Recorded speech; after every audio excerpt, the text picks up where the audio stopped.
Hey, inspiring stuff on the show this week. We'll meet a man who's competing for gold at the Invictus Games. Doctors told him a few years ago he'd never walk again. No way. Yeah. It's inspiring. You know who else is inspiring me? Anna-Louise Bouvier. She's going to be helping parents with babies and bad backs like me. And Gerald's going to help us blokes who feel like they've got the weight of the world on their shoulders. Well, I'm excited and inspired. Let's get going. Today, the truth about your health may be in the palm of your hands. The hands are almost like the window to our body. What the nose knows about your well-being. Smell loss can precede some forms of degenerative brain disease. And natural beauty Laura Dundovic shares her healthy skin secrets. Stay with us for a show packed with advice, inspiration, motivation and nutrition. We're turning it on just for you.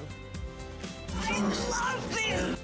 So let's all get well, stay well, live well and look fabulous. Right here in the House of Wellness.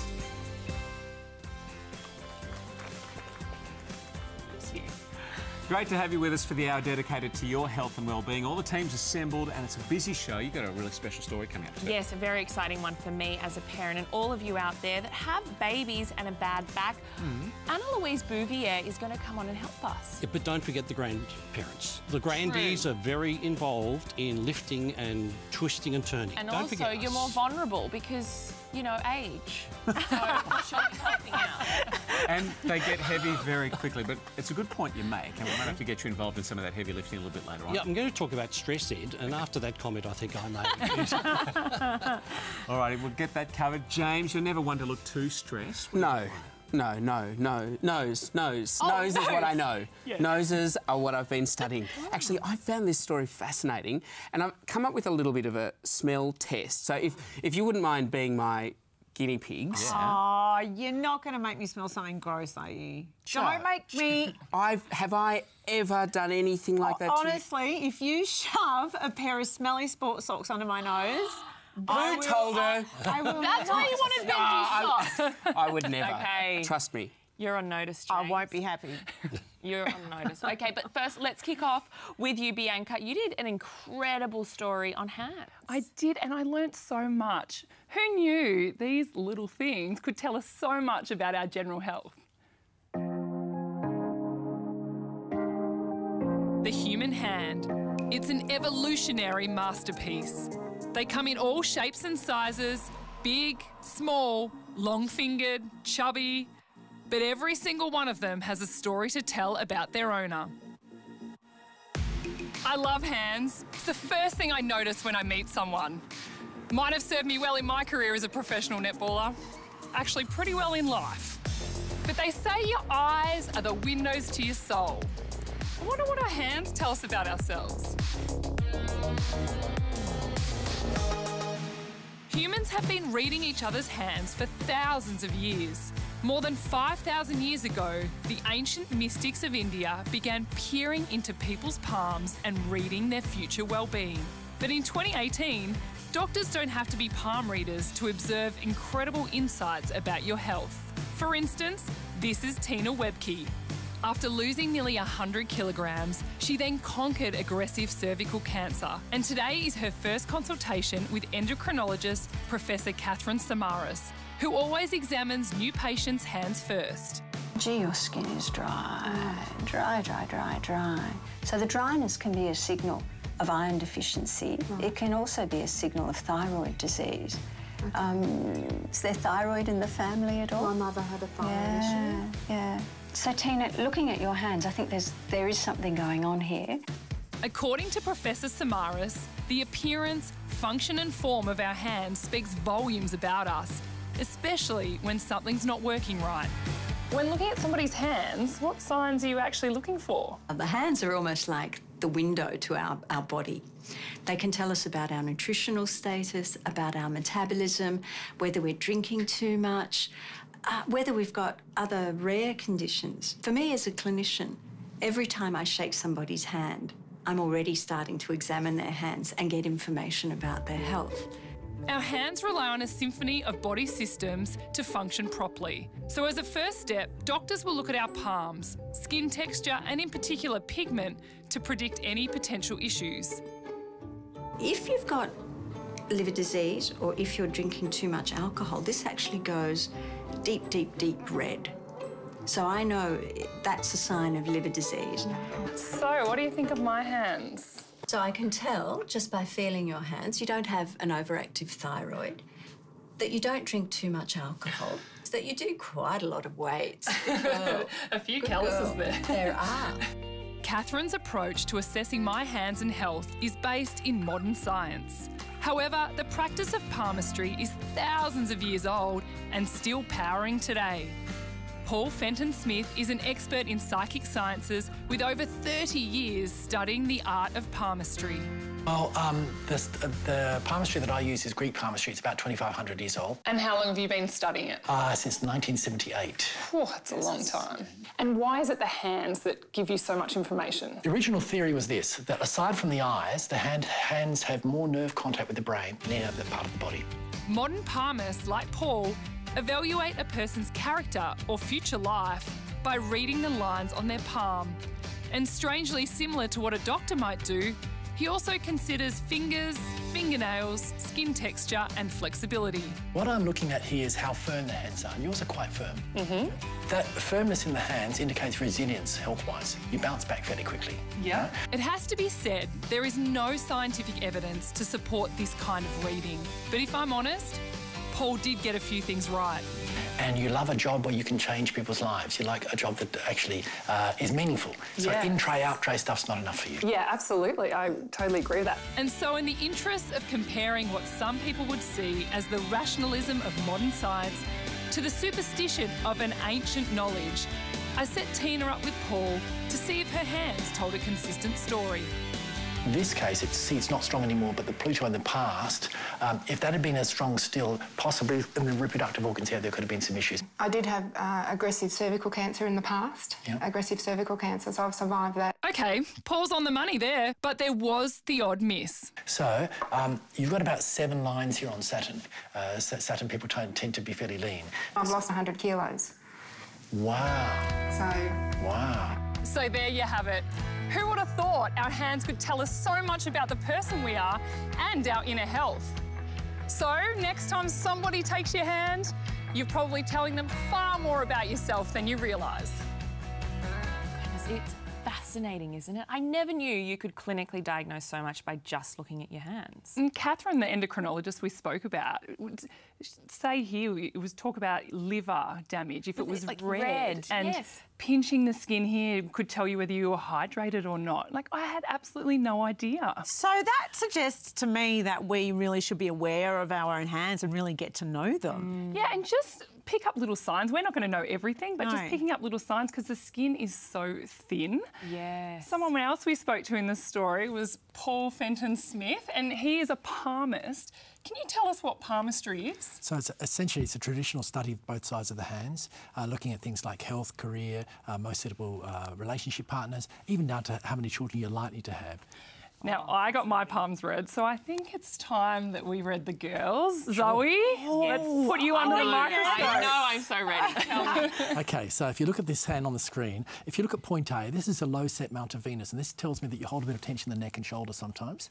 So much. And good sense of rhythm and timing in music, love of animals. And, That's true. And usually music goes to your heart. And they, in later life, second half of life, they love gardens, they love the serenity of being among gardens and that sort of thing. Not necessarily doing the gardening, but enjoying gardens. Great, so you can read everything like health, relationships. Oh, there's a lot of other information there, you know? Yeah, if you, the longer you look, the more you see, essentially. Do you have a gift? Is it like a psychic gift or is this something you can learn? Palmistry itself is really a language, and once you study the language, you learn it, you apply it, that sort of thing. But you need to look at hundreds and hundreds of hands, you know, to get an idea of differences. Okay, question before you read Joe. Okay.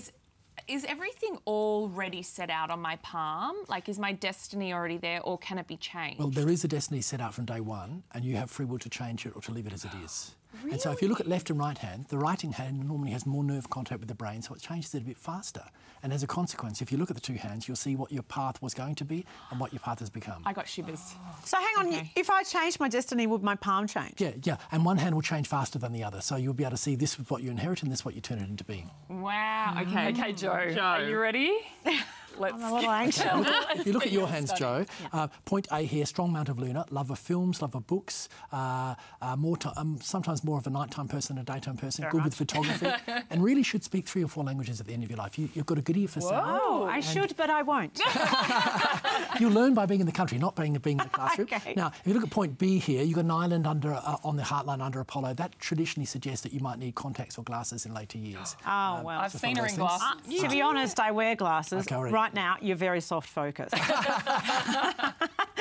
what if I get old? Well, when we get old and our hands start to wrinkle a little more, does that change how you read? Well, basically, you're just getting more and more information on the hands. You know? And you'll find that people who think a lot and worry a lot, anxious types, have 3 or 4 times as many lines as other people. I've got a lot of lines. Oh, yeah, I know. Look at me too. I know. Thank you so much. That was fascinating. Great story. Wasn't it? I know. I think we should all, go and check out our hands, get to know them a little bit better. And do you think if we see anything, because my hands are always cold, I have really bad circulation, is that a reason to go and seek help? Definitely. Go and see a doctor or a professional. And even if they're just a little bit puffy, apparently that's a huge sign of something as well. It's fascinating what your hands can tell you. Thank you all.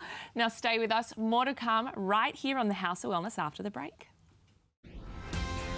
Babies and bad backs, we'll learn why they don't have to go together. But next, acai and berry French toast. Stay with us. We're turning up the yum right after the break.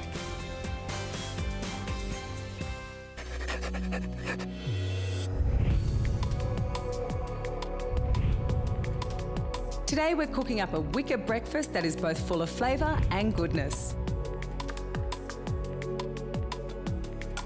We begin by combining 1 egg with almond milk and a teaspoon of organic acai and berry powder.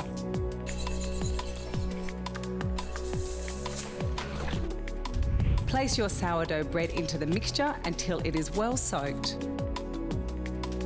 Now simply fry in hot coconut oil until golden brown on both sides. And garnish with ground ginger, fresh berries, chopped walnuts, shredded coconut, and a generous drizzle of honey.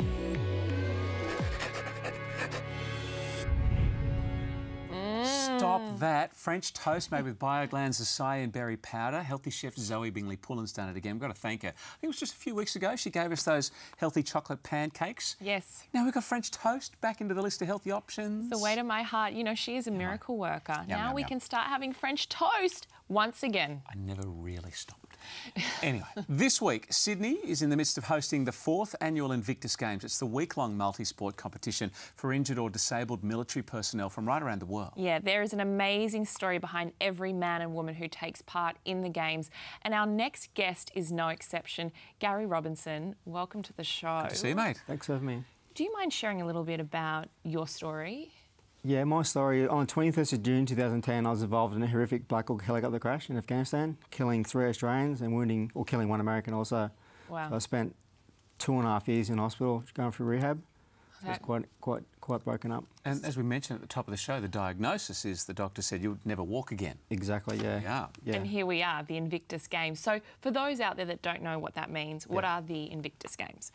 Invictus Games are for the serving and non-serving ex-military personnel or serving personnel. So anyone that's injured through the military can come and compete in the Invictus Games. So cool. Yeah. So you were quite the competitor before your army career as well. It's probably been a saving thing for you too. I believe the doctors and nurses entered you in the first Games while you're still doing your recovery. You didn't know what was going on. Exactly. I was coming towards the end of my rehabilitation stay in the military, and they had the application form filled out by the 3 sports I was going to apply for. Right. So they virtually said, look, what would you like to do? And coming from a triathlon background, swimming and cycling were my first preference. Wow. And being a good shooter in the military, so I used archery as my next best thing for competing. Archery as well, OK. Very exciting. Now, all over the news, we know Harry and Meghan are flying on in for the Invictus Games. He's been there for the past 4 games.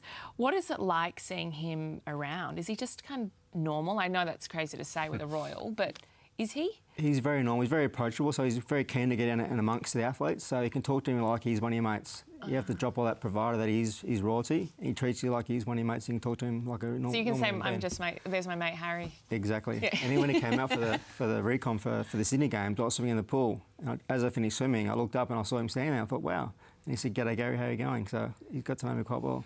This is the thing, though. It's not so much about the competition. It's the camaraderie. It's the empathy within everybody. How did it feel going in those first games? Very emotional. I mean, all my sport and achievements is dedicated to the 3 guys that were killed in the crash. So I use them as my driving force, and I talk to them every day in my mind. So they drive me on and keep me going. It's fascinating. Now, what's going to be the strongest of your events? The archery must be sort of a strange one, I imagine. Yeah, archery is definitely will be up there. Very Hunger Games, isn't it? It is. Yeah. Very, very Hunger Games. I think at the moment my cycling is my strongest event. So all my effort and time goes into cycling and archery. So I think between those 2 sports, I'll be very competitive. Yeah. Do you have a message for everyone that's, I guess, watching at home? Yeah, my message would be just never give up. Never think that you're worse off than anyone else. There's always someone out there doing it harder than you. So do the best you can be. Be the best you can be. Well, mate, let's hope you come away from this week with a swag of medals, and great to meet you in the flesh. We'll be cheering you on. Thank you very much. Nice to meet you, Garry Robinson there. More inspirational stories to come after the break here on the House of Wellness. Later, Aussie beauty Laura Dundovic shares the secrets to her natural good looks. We want to hear this. Hi, Laura. Coming up soon. And if you're feeling stressed, the A to Z of vitamins will help you de-stress. Stay with us on the House of Wellness.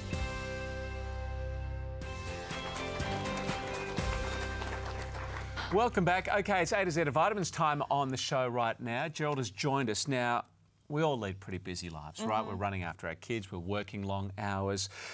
Maybe if we're good, listening to the show, we're at the gym as well. But for men, technically, as you know, I am a man, we get rather fatigued. We can debate that. And we're after some sort of advice to help boost our energy levels. And I think the expectations put on chaps these days means that we are constantly needing the nutrients, particularly to help us cope with stress. Yeah. Now, the main one's vitamin B. So to look at a multivitamin with high B is a good way of doing both.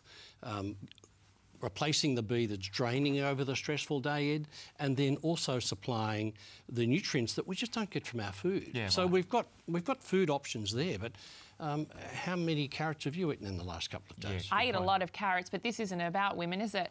Men that are busy, stressed, overwhelmed, is a supplement like Men's Ultivite going to help? The reason behind a combination, Zoe, is that we're able to replace the nutrients needed to produce enzymes, to keep pathways open, to keep digestion going. It's a hard word to say. Keep digestion going, but also really to look at the stress across the day, because by the end of the day, most of us are really worn out, depleted. Absolutely. So really, your Bs are a really good one to top up. Fundamentally the best. Yeah. And also, you have to watch out with the bees. They make your wee-wees very yellow and smelly, so that's normal as It doesn't worry me. Does it worry you, Ed? I'm OK with it. Yeah, long-term use, though? Is it long-term is fine. No, long-term is fine because it's water-soluble, as Zoe has so tactfully pointed out, and we can then just move on. All right, good advice there. The A to Z of vitamins brought to us by Swiss, Australia's #1 brand in vitamins and supplements. OK, it's that time again for your calls. Why don't we jump to, well, this one. It's for our team hit the streets again to see if we could help with some of your health concerns. And we've found Cole from the Gap in Queensland. Let's go ahead with your query. Why a young bloke like me has osteoporosis and what I can do to cure it. Yeah, osteoporosis is all about your bone health. Yes, it is, and more commonly in women. But men, as Cole has pointed out, can suffer from weak bone mineral density. So, Cole, the important thing to do, and you mentioned the word cure. We can't cure it. We can slow the process down, and you do that with calcium, vitamin D3, vitamin K2. OK. The K2 is now being recognised as the most important thing to ensure calcium from your food and from a supplement heads into your bones, away from your blood vessels. Right. I've never heard of K2. Vitamin K2. Very interesting. One of the unknowns, but we're learning more about all the time. So. Three-pronged attack. Good one there. OK, now on the phone we have Guy from Mackay, that rhymes, in Queensland. I get cramping when I'm exercising or at work. Can you please tell me what to do? Well, the classic response, how often do we talk about magnesium? It is the classic anti-tension reliever, Guy. Take it in powder form, mix it in water, take it at night before you go to sleep, and within days things will improve. Even creams, like it can be taken in through the skin. Is that not as effectively? Okay. It does help, but if you're trying to address cramping, which is really painful, internal magnesium is best. Understood. The House of Wellness spreading to its helping hand right across the world. We've met Sean from Utah in the US. He's got this question for us. how important is testosterone replacement for men and women, whether you're doing it for the fitness industry or you're just for daily health? Yeah, for guys, it's somewhere in the 30s it starts to wind down, doesn't it? Yes, it does, Ed. And look, we're again recognising testosterone, which we used to associate with gym use and illegal use and things. But from a health perspective, particularly for an ageing male, it's worth having a check done by your doctor, because when your testosterone levels begin to diminish, things happen. You get belly fat and you become sluggish and your skin starts to sag. So having a test from your GP is a good idea. Sean's fairly young. His levels are probably fine, but as he ages, worth checking. Yeah, okay. Excellent. Great advice. Now, if you'd like to get in contact with us, head to our website. It's pretty simple, houseofwellness.com.au. Ed, quick question. Okay. How long would it take to shampoo and dry your hair? This hair? I'm a bloke. 3 and a bit minutes, maybe? 30 seconds, I reckon, at most. Okay, yeah. How long do you reckon it takes me to wash and dry my hair without a hairdryer? Without one. Shock me. I reckon 4 hours. If it's a wet day, all day. It can take all day, you know? And that is why my next guest has our attention. Janis McNicholas from Cloran is here to talk about their range of dry shampoos and how they can save our lives. No pressure, Janis. She's so happy. She's so happy. Look, I have to be honest, if there was 3 products or even 1 product I take to a deserted island, it'd probably be dry shampoo. It is a lifesaver. Absolutely. Why has it made such an impact for all of us busy people? It's made a huge impact because we can really cleanse our hair without the use of water. And it can be done in 2 minutes, which will take a lot of time off your all-day exercise. Absolutely. This particular product is amazing because it contains 3 super absorbent properties, or powders, if you will, and they tend to really work to cleanse the scalp. And with us having the maximum amount of powders, we tend to find that it gives a really better cleansing properties onto the hair. And this has been around, I gather, Janis, since the early 70s. Is that correct? So for a product to have lasted that long, and in fact to have embraced the whole dry shampoo area, a remarkable achievement. It is. I'm very proud to say that I work for a company called Pure Farb Laboratories, and it's a French pharmaceutical company. And we created the very first Cloran dry shampoo back in 1971. Our founder was a pharmacist. This formula was actually developed for people who are actually bedridden in hospital. And from there, it's just been a cult product ever since. It really is. We can use it to remove odours. We can remove it to absorb excess sebum. So it's excellent for people who are really finding they have a very oily scalp. And they want to maximise a blowout as well. Janis, can all hair types use Cloran? Absolutely, Zoe, we can. We have 2 particular variants which really deal with a scalp type.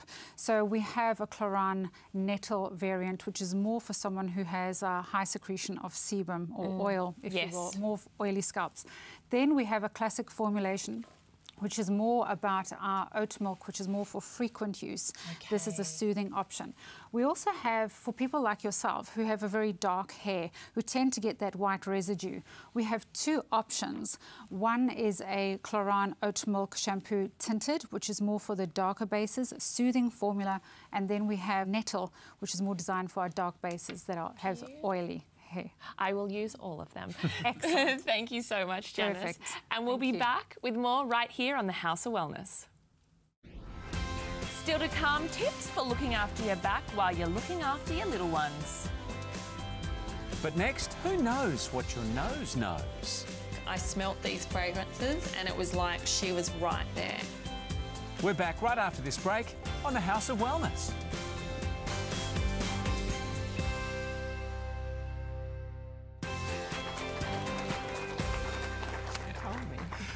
Welcome back. A few weeks ago we talked about our feet and how we seem to forget about them until something goes wrong. Well, there's another part of our bodies that's probably more neglected, yet, like our feet, we'd really notice if it stopped working.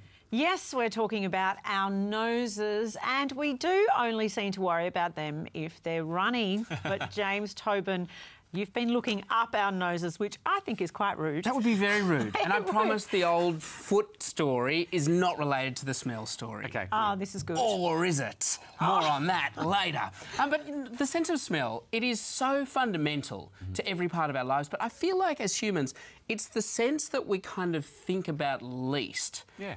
But we should think about it more, and that's why I've got this story, because it affects every part of our life.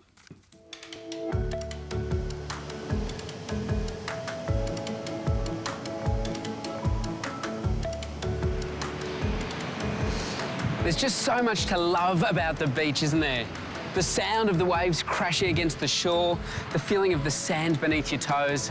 But for me, it's the sense of smell that really takes me straight back to those great childhood memories. What is it about the sense of smell that's just so powerful?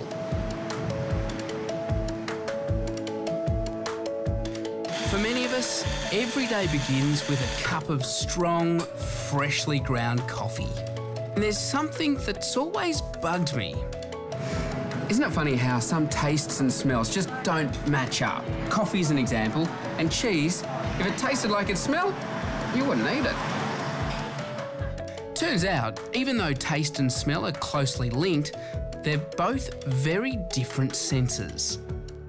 You don't really get a strong sense of flavour just from stimulating your taste buds. It really have to recruit your olfactory or smell centre to get that strong flavour. The olfactory system, being one of those primitive parts of our human body, actually has over 1,000 genes dedicated to olfactory receptors, which is an amazing amount of genetic information. I'm catching up with perfumer Sally Woodward-Hawes, who's designing a scent just for me. So this is basically the process that all those celebrities that have their own perfume, this is what they do. Yes. They'd sit with someone like you, a professional, yes. and say a little bit more of this, a little bit less of that. Yes. Yeah. This is exciting. Yeah. Creating perfumes is an interesting art form because it triggers emotional responses differently to music or visual mediums. You know, a lot of people want to create a fragrance for all different reasons, but I find 90% of their reasons are emotional reasons. In fact, it's the reason Sally got into the business in the first place. My mother passed away when I was 17, and it wasn't until maybe 3 or 4 years later that I opened up her cosmetics box that she had, and inside were about 3 or 4 bottles of perfume. And that was literally like, I smelt these fragrances and it was like she was right there. And I just thought, this is what I want to do with my life. Is it true that smell has a greater link to memory than any other sense? You know, there's good evidence that your smell centre is linked to parts of a very primitive component of your brain called the limbic system. And so therefore we believe the limbic system has pathways that link into the temporal lobe, which is where our memories are, and it stimulates these phenomena of recollection and reminiscence of previous events. Getting to know your nose is a fascinating experience. It's not pleasant. Dr. Raquel Alvarado from the Sydney ENT Clinic works with Professor Harvey to analyse patients' olfactory systems. Peppermint. I'm being blind tested with a series of well-known aromas. How did I go? Out of the 16, you were able to identify them all except for 2. Ah, really? Yeah.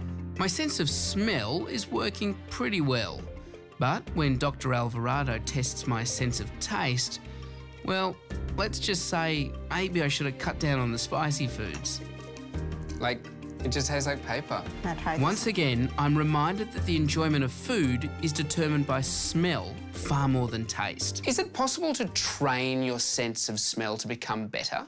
I believe it to be absolutely true because we actually have clinical data to show that people who've had impaired or injured olfactory systems can actually improve it by undergoing olfactory retraining.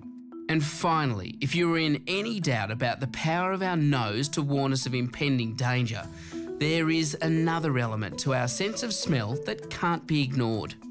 One significant phenomenon that does exist in our community is that smell loss can precede some forms of degenerative brain disease, such as Alzheimer's and dementia. And the typical ages here are often younger than you think, in their 50s or 60s. And if it's associated with significant memory loss, loss of other cognitive abilities, there are investigations you can have to see whether or not you might be at risk as someone with early degenerative brain changes, such as Alzheimer's or dementia.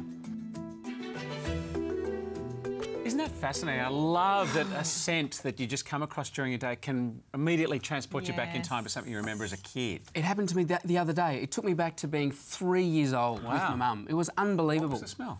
It was, I was washing my hair, actually. I was washing my hair, and it must have been something in that shampoo that reminded me of when she was washing my hair as a little kid. Oh, that is so beautiful. Yeah. I'm fascinated in the connection between taste and smell, because I always assumed that they were, you know, that you would taste better if you could smell it. Yes. Is that the way it works? So taste and smell are two separate things. Right.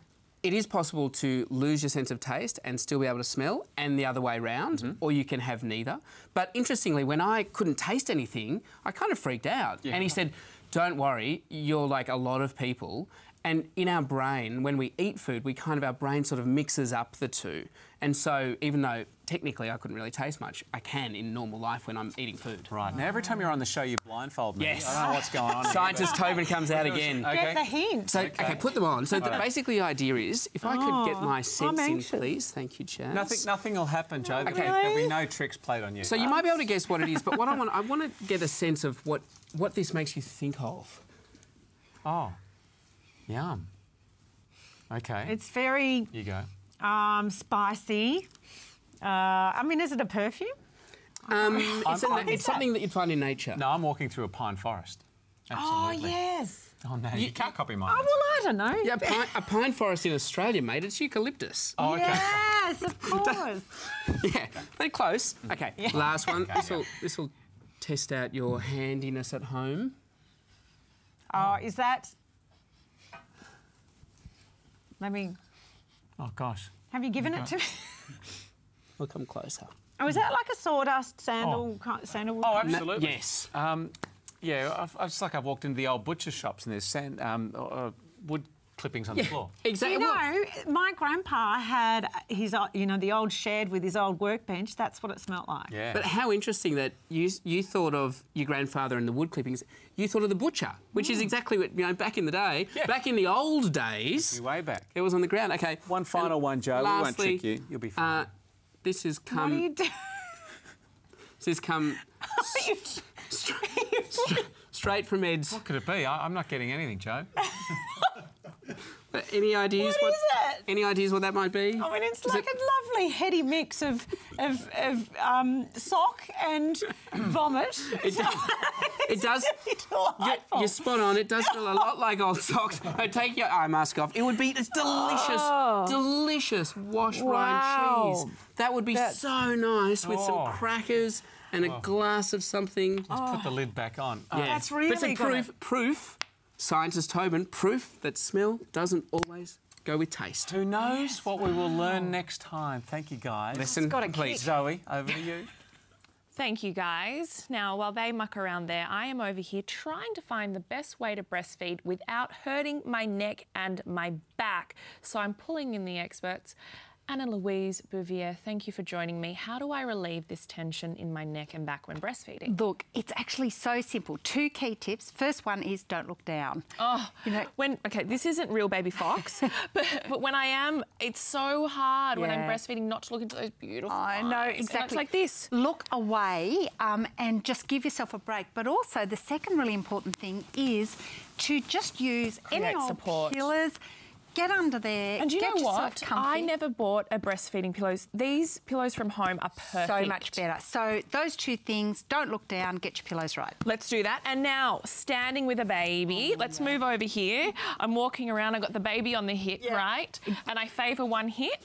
Look, that's the really big thing is you will always have a favourite hip, swap to the other hip. Okay. So always swap to the other hip, but also try and mix it up. So, different positions that you can hold the baby. Do you know which one I do like? Yeah. I love that. Look, I love footy that. Hold. You can see your... Works with our family. Exactly. You can see just so long as you don't pass Right? it. But that is really a fantastic They do love position. this too. Yeah. Okay, moving on to the pram, because I have a problem just lifting the pram. Absolutely. How are we doing this correctly? Can you show me with pretend fox? So let's have a look here. So the really... I'll hold your spine. Okay, so this is our spine, and you can see what happens with the spine is often what happens is that we bend forward like this, and then we're putting the baby in there. So if you think about it from the spine point of view, it's like doing that. And it is. No? And because you're not thinking about it. That's right. So the big thing is do the split squat. You want to bend, get the baby right at this level, bring them into you, come up, and then turn them into the car. So you're not wanting to do a pick up and That's twist. exactly right, especially with the bent back. Okay, now I've got to pull in another expert, a grandpa. Our resident grandpa, GQ, come on in here. Thank you. Perfect. I'm just going to pop this spine down here. Yes. We're talking porta cots. I was just away on a trip. Nightmare for the back. Show me how you put in... Yeah, two issues with porta cots. One's erecting it, that wrecks your back. And then, so this is pretend fox. Yeah. So, and you can see here, this is exactly why grandparents get bad backs. That's right, and I dropped it.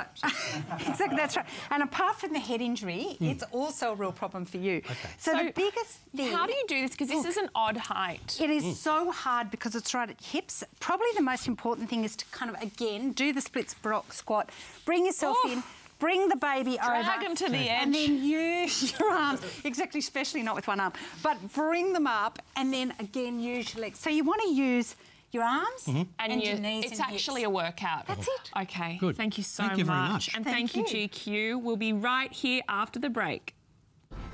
Beaming out right across Australia on the 7 Network and the Prime Network, it's our show packed with life, nutrition, health and inspiration. She's an athlete, model and TV presenter, and she's on the way next, natural beauty Laura Dundovic. Stay with us here on the House of Wellness.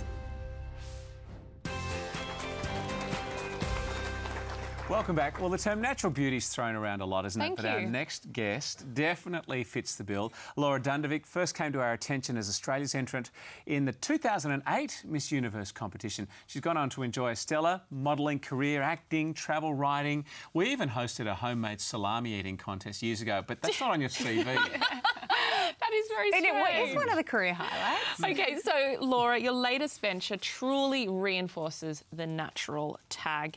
You are the ambassador for the Natural Instinct range of skincare, beauty products, and you're with us. I mean, you've been around, I don't want to age you, but you've been around for a while now. It was 2008 when you were an entrant in Miss Universe. It was a while ago. And look at you. Thank you. You're welcome. How do we keep balance when you're jet setting? You're in between Brisbane and Sydney all the time. How do you keep it like zen and chill? I think for me, I'm very, very close with my family. So whenever I come to Sydney for work, or I'm always with my family, so I think that helps you keep balance. And the other thing for me is I love travel. I love scuba diving and I love snorkeling and camper vanning and just going wherever I can. You're an adventure girl. I'm the real adventure girl, yeah. So I think because I travel, I get that time away and I always plan for it. Camper vanning, I would love to see you out there in the wild, but you focus on nutrition. I know you've studied that, and fitness as well, so it's a big part of your life too, which makes keeping healthy a bit of a passion also. Yeah, so I studied psychology at uni, and then we were living in France a few years ago and I did nutrition and personal training.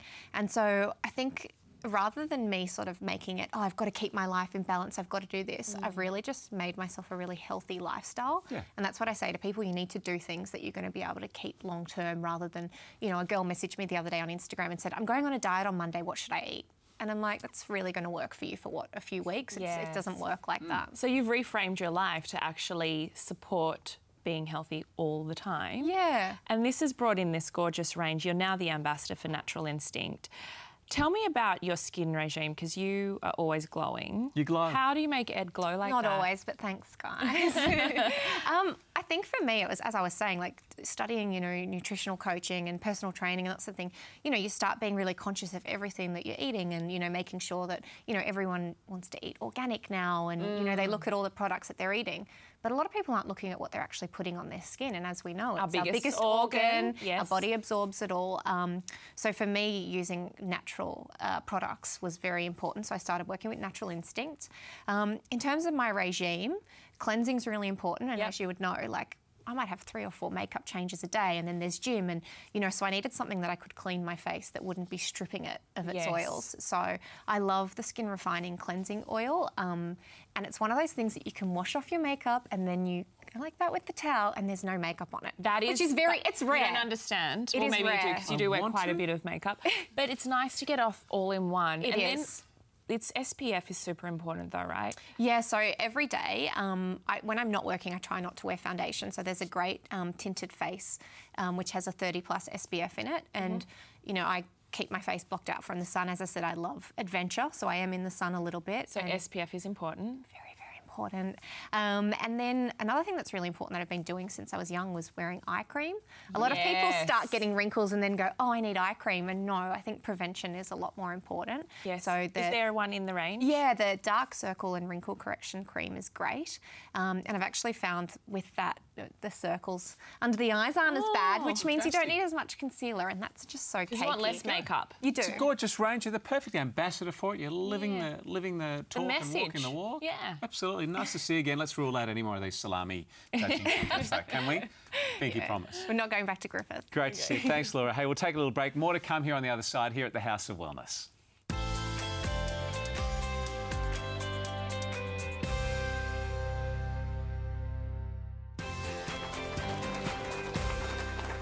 Really busy show today. Thanks for your company. I think it used to be the saying was the eyes are the window to the soul, but we've learnt with your story, James, it's the nose, perhaps. That's right. Takes you straight back to those old memories and elicits these feelings of romance. I spent a day with Sally, the perfumer, and she made my scent. Oh, here we go. Which I've named Tobin-tine. Let me give you a bit of a smell. Thanks. You didn't want the whole I thought you were going to spray? spritz it on me. I was going to. A little? Well, I must say it's... Rugged is what you were going to say, right? A little more manly. turpentine than Tobin-tine. It's a lot nicer than smelly cheese. I don't say that. Yeah. Sorry about that. No, I'm going to call it mystery. Oh, that is not what I think of when I look at you, though. It's good. It's woody. juxtaposition. Woody with notes of bergamot. You know what else was interesting was your story, Bianca, on the palmistry and the hand kind of reading and how much you can tell about your whole body. Absolutely. Who knew we could tell so much about our hands or about our health too? True. Boys, I think you all need to get your palms read. We've all had it done. Yeah. High five. Yeah, there we go. Oh, I'll get my palm read if you wear my smell. Okay, sure. No worries. What an invitation. Team, we've got to run. If you want to find out any more from today's show, just Google House of Wellness. And next week, we'll learn the art of brushing your pearly whites and we'll find out what happens when you quit sugar. We've got all that and much more. Plenty to cover next week. Thanks again to Zoe and the rest of the team here. And thanks to our friends at Chemist Warehouse. Have a healthy and well week.